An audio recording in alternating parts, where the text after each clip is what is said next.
Hi, welcome to Grey Matters. I receive an email newsletter called Prophecy Newsweek that gets sent to me periodically. Lately they have been proposing that on September 21 that there will be something, a fantastical sign in the sky. And I figured this, just as this is August 21st, and just after the solar eclipse that was in America, and when it was also a fantastic sign in the sky that many people said was something fantastical was going to happen, when we're still here and nothing's really happened, even though there was a lot of prayer vigils around the world, praying for positive energy and God and a whole heap of other things, and there was even negative ones like praying for Satan and those type of things. But yeah, whether it actually have a long-term effect or not, we do not know. Okay, and so they've been posting, Prophecy News Week has been posting this link that the Revelation 12 is going to happen in the sky again on September 23rd. I think the date is sometime around the equinox. And while this is true, I've looked it up on a program called Stellarium, which you just search Stellarium on Google and you can find it quite easily. What they're saying as a spectacular irregular sign isn't as spectacular as it looks. I love astronomy and astrology too, and so I looked into it, and there's several things that are going to come together on September 23rd that are similar to what is laid out in Revelation 12. And as I'm all new at this video editing thing, that if I knew how to do it, I'd put up a picture and show you it all, but instead I'm just going to have to describe it, and hopefully you can picture it in your mind. Okay.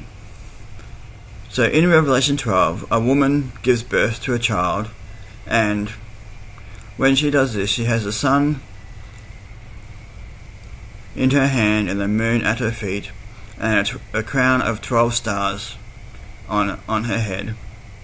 And they propose that this arrangement, the woman is the star sign Virgo, the child is Jupiter, and then the sun is the sun and the moon is the moon, and then her crown is Leo, plus the 3 planets of Mercury, Venus and Mars. So how unique is this arrangement? As I said, I looked at a program called Stellarium, which I'll provide links and further information about this in the show notes, so you can look at it for yourself. And here's what I found. September is the month of Virgo, and so that happens every year, and especially during the equinox, which is when September 21st to 23rd, depending upon where you are, the equal amounts of day and night is what the equinox is. And so Virgo, that happens every year, and then the sun in Virgo happens every year too. So there's nothing spectacular about that yet. And then the moon passes Virgo every year as well, so still nothing spectacular. And it takes 12 years for Jupiter to orbit the sun, and so and due to the shape of constellations, it is sometimes longer in some than in others. It just happens to be in Virgo for 9 months, and so it equals the 9 months is how long it takes to birth, to have a baby, roughly. And which does line up with Revelation 12, says the woman was pregnant and she gave birth to a child. But it might be considered, but it's not really that unique. In fact, it happens every 12 years. And then Leo as the crown depends upon which Stellarium lists there being main 9 stars, which obviously it seems like it's quite a common program, so that's probably the one that Prophecy Newsweek used. But there's other astronomy programs that use anywhere from like 10, 11, 12 stars for Leo. So it depends upon which stars you want to include in the constellation. So even if we go with the 9, which is what Prophecy Newsweek says,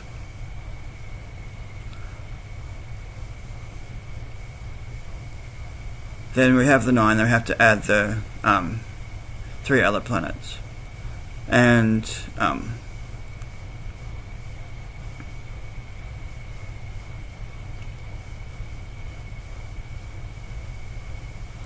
then you add the 3 planets. And this happens, the different planets take different times to circle around to orbit around the Sun. And so it's hard to tell how often this happens. And so if you have the 9, then you have the 3 planets that equals 12. But then if you use the other stars to make up the whole constellation, because I think Stellarium is using mainly the 9 main stars, but there's a couple of other fainter stars that can be used. And so then if you use the higher numbers, then you get more than 12 stars as a crown. And anyway, it says stars, and planets aren't stars. And in the olden times, even that was known, because the stars were fixed and the planets were considered wandering stars, because that's where in Latin that's what planet means. It's like wanderer. And so whether to even include them as stars is not, but we will, because that's what Prophecy News Week link does, is includes them as stars. And so the 3 planets,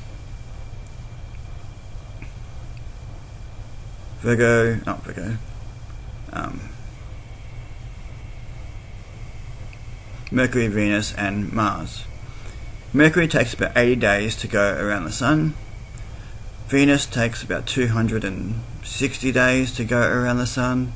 And Mars, I don't know the figure off the top of my head, is about 500 days to go around the Sun. But don't quote me on that. And so these being in there could happen quite frequently. And then when you look at when it's happening, unlike previous times which happened at night, this is happening because of where the Sun is on September this year, is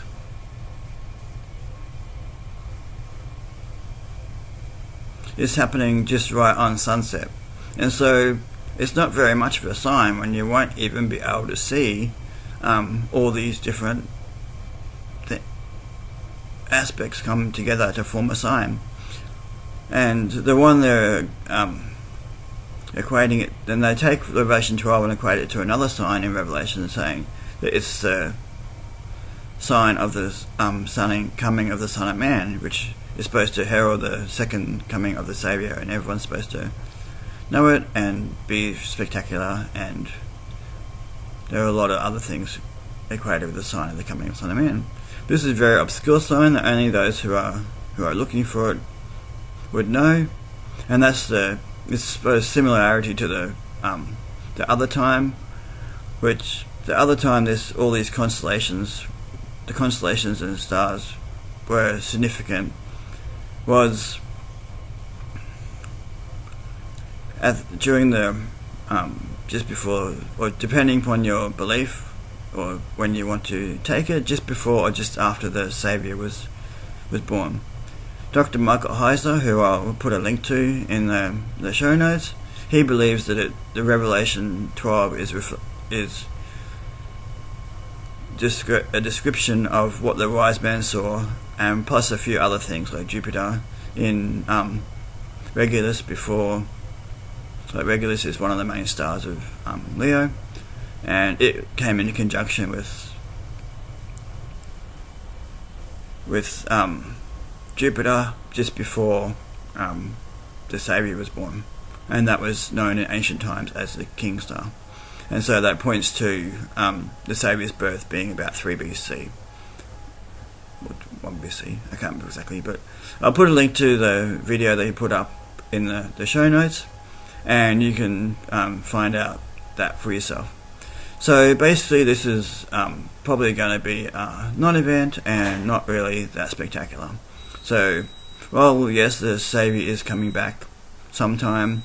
It's part of the reason why I am starting this channel is because I believe there's too much extremism out there, and I want to combat that extremism in whatever way I can.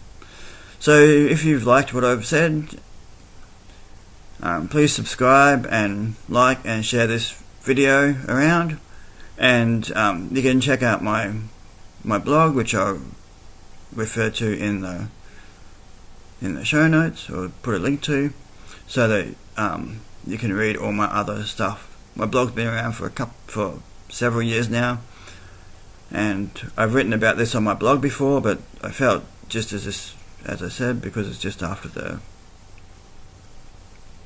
the solar eclipse, that this would be a good time to start and post this. Okay. Till next time. Bye now.